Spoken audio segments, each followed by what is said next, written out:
May kumakalat po na bagong larawan daw po ni former President Rodrigo Duterte na ngayon ay pakalat-kalat po sa social media kung saan makikita po mga sangkay ang tila baga sobrang payat na niyang hitsura.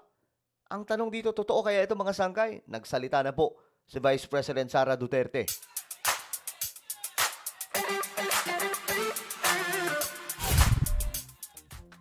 Okay, guys, ito pag-usapan naman po natin kasi baka na naman po mahilo tayo sa mga nangyayari.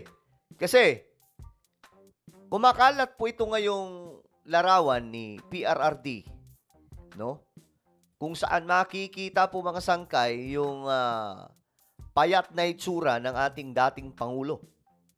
Anyway, guys, bago tayo magtuloy-tuloy, paki-subscribe po muna yung ating YouTube channel. Makikita nyo po yung subscribe button sa baba ng video na to. I-click nyo lamang po yung subscribe, i-click ang bell, at i-click nyo po yung all. Sa mga nanonood po sa Facebook, i-follow nyo po yung ating Facebook page. Okay, eto na guys. Tingnan lang po natin kasi nga po, ang daming kumakalat ngayon. Ayan.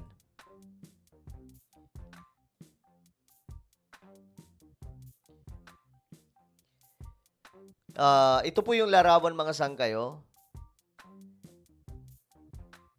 Ito yung pakalat-kalat sa social media. Marami pong nag-upload nito. Ayan po, share ko lang din kung ito talaga ang latest na picture ni dating Pangulong Rodrigo Duterte. Grabe, kawawa naman po siyang tingnan. Tingnan natin yung mga komento. Edited face swap. Edited yan. Fake. Sa nag-i-edit nito, dapat sinagad mo na. Nahiya ka pa. Grabe ang pag-edit nito. Halatang halata yung pagkapatong ng ulo. Isang AI na naman. Tingin ko hindi ito AI eh. Ano lang to eh. Halata masyado mga sangkay. Tingnan nyo to. Pinatong lang yan eh. Ayan o. Parang pinatong lang yung muka. Yung ulo niya mga sangkay dito. Inedit lang. Hindi siya AI. Mababa siyang standard ng pagkaka-edit. No? Marami yan mga sangkay kumakalat to ngayon. O, ayan. Nakita ko lang po dumaan sa wall ko. Sana edited lang to. Nakakaawa po si tatay. Ito oh. So ngayon mga sangkay, nagsalita na po ang ating Vice Presidente regarding dyan.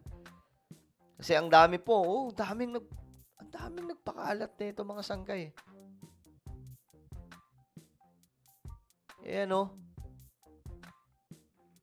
My goodness. Ex-Presidente Duterte isinugod sa ospital sa Netherlands dahil sobrang hina na ng katawan. Kulit, no? Dami nag-i-edit talaga eh. Ito, latal-latang inedit lang to. Ginamit pa yung ABS-CBN. Ngayon, eto na mga sangkay. May balita na dyan. Nagsalita na nga po si VP Sara. Ang picture pala na to, makinig kayo ha, kasi marami po mga DDS dyan, naloko po na ito, mga sangkay sa sobrang, alam nyo na, kapag sila po talaga, madali po silang maloko ng AI, madali po silang maloko ng mga edited pictures, edited video, diba? Ngayon, eto na mga sangkay, ang sinabi po ni VP Sara. Ito daw po ay peke. Hindi daw po totoo mga sangkay na itong picture ay ang latest picture ni PRRD. Oh, fake po. Ayan ha. Ano sabi po ni VP Sara? Hindi po totoo ang photo na yon. Malamang edited yung photo. Wala po siya sa hospital ng detention unit. Nandun po siya sa regular wing ng detention unit at kanina naglalakad naman siyang mag-isa. May dala-dala siyang tungkod. So, clearly, wala siyang sakit. Ayan ha. Yan ang sinabi ng ating Vice Presidente.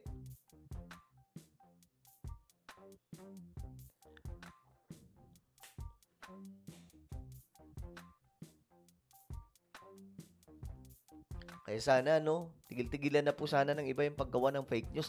Alam nyo yung era natin ngayon, ito yung madali po tayong, madali mabuo yung fake news. Naalala nyo si BBM nung ginawan po ng, video na sumisinghot. May mga naniwala dun. Diba? Ang dami naniwala nung una bago po lumabas na peke yun. Daming naniwala, mga sangkay. Tapos yung gumaganon. Sabi nga ng mga dating gumagamit, hindi naman daw ganun yung paggamit talaga na totoo eh. Diba? Parang naglagay sa mukha ng parang naglagay dito ng sa ilong si BBM eh. Tapos nung tiningnan na mabuti yung mukha, wala. Peke po talaga. So marami pong naluloko. Ang naluloko mo, madalas, no, sa mga ganitong klaseng balita, mga DDS. I'm sorry, pero totohanan lamang po tayo. Madali po talaga silang maloko. O, ayan, o. Sabi dito ni VP Sara, kaninang umaga, may nagpadala sa akin ng photo na mukhang nasa hospital bed si dating Pangulong Rodrigo Duterte na may 2 bands sa kamay. So, hindi po totoo ang photo na yun. Malamang edited ang photo na iyon. Ayon po yan sa VP natin. No? Kay Vice President Sara Duterte. Peke po ito. Huwag kayong magpapaniwala. Alam nyo, itong mga DDS talaga, mga sangkay, masyado po eh. Sila naglolokohan. No? Lokohin nila yung sarili nila.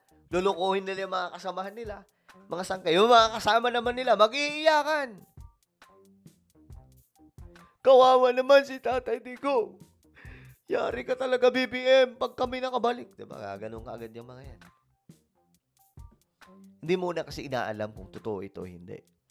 So ngayon, I hope na maging aral po ito sa inyong lahat, no? Sa mga kababayan po natin dyan, huwag agad-agad maniniwala.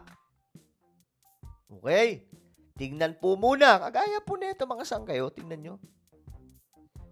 Mula po mismo sa anak ni Tatay Digong, nagsalita, anak ng toko Pinipeke nyo si PRRD. Sarili nyong mga kampon, niloloko ninyo. Hindi na kayo nahiya. Pambira. Well, ano po ang inyong opinion, mga sangkay, sa ating napag-usapan ngayon? Ano? Okay ba? Shoutout nga pala sa mga naloko nito. Pambira.